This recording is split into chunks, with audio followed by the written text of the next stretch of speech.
మూడోది వ్యాపారం, entrepreneurs. This our commitment. ఆర్థిక అసమానతలు తగ్గాలి, అందరికీ మెరుగైన జీవన ప్రమాణాలు రావాలి. 50% పైన జనాభా వెనుకబడిన వర్గాలు, 50.54% వీళ్లకు ప్రత్యేకంగా శ్రద్ధ పెట్టాల్సిన అవసరం ఉంది. వ్యాపారం పైన శ్రద్ధ పెడతాం. ఇంకొక పక్కన రాజకీయ ప్రాతినిధ్యం. మళ్ళీ చెప్తున్నా, ఈ రోజటి నుంచి విద్య, నైపుణ్యం, ఉపాధి, వ్యాపారం, ఆంటర్‌ప్రెన్యూర్స్, 5 రాజకీయ ప్రాతినిధ్యం అన్ని రంగాల్లో, పంచాయతీ మొదలుకొని వార్డు మొదలుకొని కేంద్ర మంత్రివర్గం వరకు ప్రాధాన్యత ఇచ్చే బాధ్యత మాదని మీ అందరికీ విజ్ఞప్తి చేస్తున్నాను. ఈరోజు అతి చిన్న వయసులో ఉండే వ్యక్తి రామ్మోహన్ నాయుడు, ఢిల్లీలో పౌర విమానాల శాఖ మంత్రి. అది ఈ యొక్క ఎన్డీఏ చూపించిన శ్రద్ధ అని చెప్పి కూడా నేను మీకు తెలియజేస్తున్నా. అందుకే అధ్యక్ష, ఈరోజు నేను ఒకటే కోరుతున్నా, ప్రతి ఒక్కరికి ఒకటే విజ్ఞప్తి చేస్తున్నా. ఈరోజు తీసుకొచ్చిన బీసీ రిజర్వేషన్లు ఎవరికి వ్యతిరేకత కాదు. మనం అందరం ఎవరి దగ్గర నుంచో లాక్కోవడం కూడా కాదు. ఎస్సీలు, ఎస్టీలు, మైనారిటీలు, మహిళలు, ఇతర వర్గాల్ని గౌరవిస్తూనే రాజ్యాంగ పరిమితుల్లో న్యాయపరమైన ప్రమాణాలు పాటిస్తూ సామాజిక న్యాయాన్ని సాధించడమే మన లక్ష్యం. నా రాజకీయ జీవితంలో ఒక ముఖ్యమైన ఒక నమ్మకం అధ్యక్ష, ఒక విశ్వాసం. నేను ఎప్పుడూ ఒక మాట చెప్తా ఉంటాను, అధికారం కొంతమంది చేతుల్లో ఉండడానికే కాదు, సమాజంలో ప్రతి వర్గానికి అవకాశం కల్పించడానికి. అభివృద్ధి అంటే రోడ్లు, భవనాలు, పరిశ్రమలే కాదు. అభివృద్ధి అంటే చివరి వరుసలో ఉన్న మనిషిని మొదటి వరుసలోకి తీసుకురావడం నిజమైన అభివృద్ధి అని చెప్పి కూడా నేను మీకు తెలియజేస్తున్నాను. అందుకే నేను చాలాసార్లు చెప్పాను, 2047 భారతదేశం వికసిత్ భారత్ ద్వారా నెంబర్ 1 అవుతాం. ఆంధ్రప్రదేశ్ స్వర్ణాంధ్రప్రదేశ్గా తయారవుతుంది. అదే సమయంలో ఆర్థిక అసమానతలు పెరుగుతాయి. ఒక పక్క సూపర్ 6 సంక్షేమాన్ని ఇస్తాం, అభివృద్ధిని చేస్తాం. అదే సమయంలో ఆర్థిక అసమానతలు తగ్గించే విధానానికి శ్రీకారం చుడుతున్నాం. ఒక పక్క సూపర్ 6 కానీ, డిపార్ట్మెంట్ ద్వారా ఇచ్చే డబ్బులు కానీ, ఇవి కాకుండా ఇంకో పక్క P4 కూడా ఇంట్రడ్యూస్ చేశాం. మార్గదర్శి, బంగారు కుటుంబం, టాప్ 10%, బాటమ్ 20%ను కూడా పైకి తీసుకురావడం. ఇందులో వెనుకబడిన వర్గాలకు అండగా ఉండి, వెనుకబడిన వర్గాల్లో కూడా మీరు చూస్తే అధ్యక్ష మోస్ట్ బ్యాక్వర్డ్ క్లాసెస్ కూడా ఉన్నారు. నాకు ఒకసారి బాధేస్తుంది.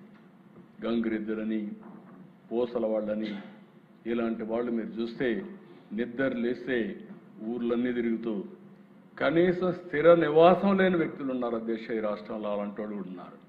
వాళ్ళందరినీ ఆదుకోవడం మనందరి బాధ్యత.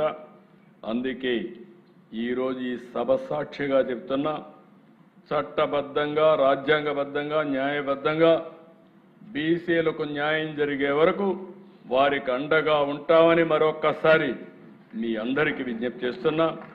బీసీ అంటే వెనుకబడిన వారు కాదు, అవకాశం రాక వెనకబడ్డారు. ఇలాంటి దాన్ని అవకాశాలు కల్పించి అన్ని విధాల వీళ్లకు న్యాయం చేసే బాధ్యత ఈ ప్రభుత్వం తీసుకుంటామని మరొక్కసారి మీ అందరికీ విజ్ఞప్తి చేస్తున్నాను. అదే మాదిరిగా దేశ ఈరోజు మీరు చూసినప్పుడు ఈ ఎన్నికలు పెట్టడం కూడా చాలా అవసరం. ఎందుకు నేను ఈ మాట వాడుతున్నానంటే, ఎంత వీలైనంత తొందరలో అంత ఎన్నికలు పెట్టుకోవాలి. 16వ ఆర్థిక సంఘం ఉంది, గ్రాంట్ రావాలి. గ్రామీణ ప్రాంతాలకి ఈ సంవత్సరం 2300 కోట్లు వస్తుంది. పట్టణ ప్రాంతాలకి 1562 కోట్లు వస్తుంది. ఈ రెండు కలిపితే 3862 కోట్లు కేంద్రం నుంచి మనం తెచ్చుకోవాల్సిన అవసరం ఉంది. ఎన్నికలు పెడితేనే ఈ డబ్బులు వస్తాయి. కాబట్టి కంపల్సరీగా ఎన్నికలు పెట్టాల్సిన బాధ్యత మన పైన ఉందని చెప్పి కూడా నేను మీకు తెలియజేసుకుంటున్నాను.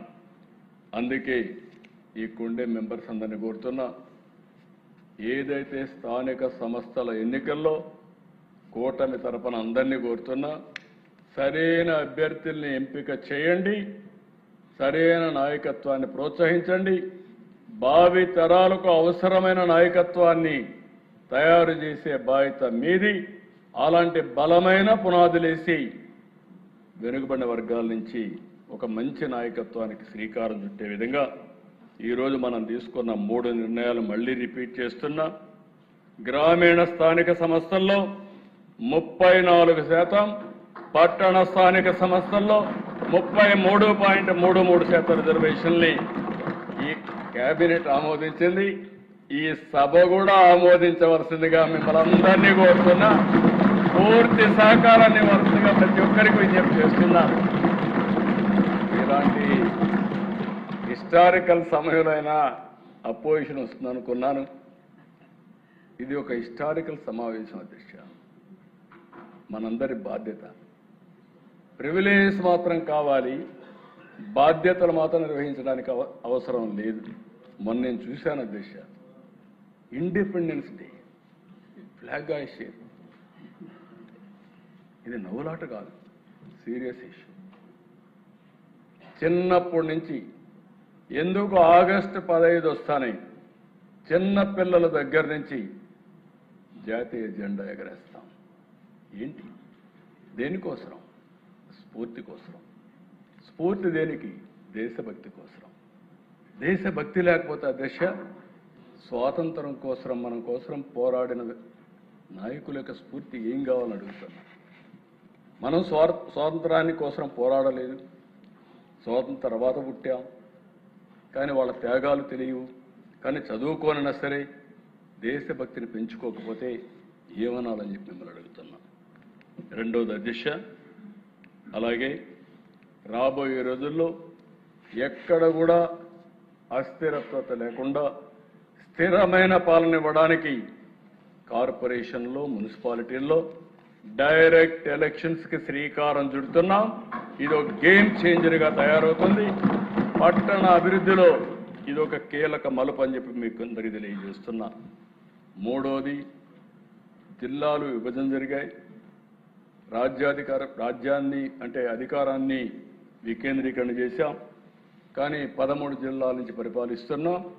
అందుకే 13 జిల్లాల నుంచి రాబోయే ఎన్నికల తర్వాత 28 జిల్లా ప్రజా సంస్థలు, ప్రజా పరిషత్తుల్ని ఏర్పాటు చేస్తున్నామని చెప్పి కూడా మీకు తెలియజేస్తున్నా. ఈ ప్రభుత్వం పదవుల కోసం కాదు. డిప్యూటీ మేయర్లు 2, జిల్లా ప్రజా పరిషత్తులు 2, అంటే ఇంకొక పక్కన పంపకాలు. అలాంటి జరగకుండా గ్రామీణ ప్రాంతాల్ని, పట్టణ ప్రాంతాల్ని గాంధీజీ స్ఫూర్తితో అన్ని విధాల అభివృద్ధి చేస్తూనే ఎక్కడికక్కడ సమర్థవంతమైన నాయకత్వాన్ని తయారు చేయడానికి ఉపయోగిస్తాం. వెనుకబడిన ప్రజలకి ఇది ఒక మంచి అవకాశం, మంచి నాయకత్వం వస్తుంది. ఈరోజు ప్రతిరోజు కంటే కూడా ఈరోజు నాకు ఒక ప్రత్యేకమైన రోజు. 45 సంవత్సరాలుగా అనేక ఎన్నికలు చూశాను. ఇప్పటికి కూడా దేశ వెనుకబడిన వర్గాలు మాత్రం ఎప్పుడు 0.01% డీవియేషన్. అది మా అదృష్టంగా నేను భావిస్తున్నా. అలాంటి ప్రజలకు ఈరోజు ఒక మంచి జరిగే పరిస్థితి వచ్చింది. ఈ మంచి జరగడానికి కారణం నేను ఒక పక్క, మిత్రుడు పవన్ కళ్యాణ్ గారు ఒక పక్క, బీజేపీ ఒక పక్క.